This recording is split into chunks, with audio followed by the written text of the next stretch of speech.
కలిసి మంత్రి ప్రారంభించారు. ఈ సందర్భంగా మంత్రి మాట్లాడుతూ మహిళలు, పిల్లలపై ఎలాంటి లైంగిక దాడికి గురైనా తక్షణమే వారిని ఆదుకోవాలన్న లక్ష్యంతో భరోసా కేంద్రాలు పనిచేస్తున్నాయన్నారు. 2022 ఆగస్టు నుంచి ఇప్పటి వరకు 135 కేసులు నమోదయ్యాయని, వారికి సుమారు 27 లక్షల పైచిలుకు ఆర్థిక సహాయం చేశామన్నారు.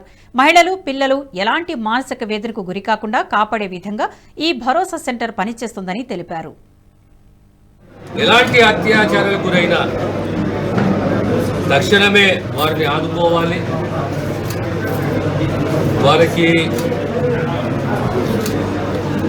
సైకాలజీ కౌన్సిలింగ్ ఇవ్వాలి, కేసు రిజిస్టర్ చేసేటట్టు కోఆర్డినేట్ చేసుకోవాలి, హాస్పిటల్ ట్రీట్మెంట్ ఇవ్వాలి, కేసు రిజిస్టర్ అయినప్పుడు ఆర్థిక సహాయం చేయాలి,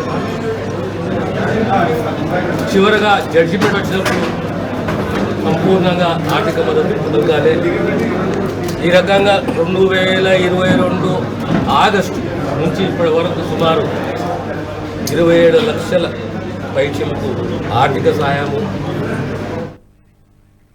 ఈ వీడియో మీకు నచ్చినట్టయితే లైక్ చేయండి, 10 మందికి షేర్ చేయండి. అలాగే కామెంట్ల రూపంలో మీ అభిప్రాయాలను మాతో పంచుకోండి. Nationalist hub group of channels ను సబ్స్క్రైబ్ చేసుకుని తెలుగునాట జాతీయవాద జర్నలిజాన్ని ప్రోత్సహించండి. ఈ వీడియో కింద ఉన్న బెల్ ఐకాన్ పై క్లిక్ చేయడం మర్చిపోవద్దు.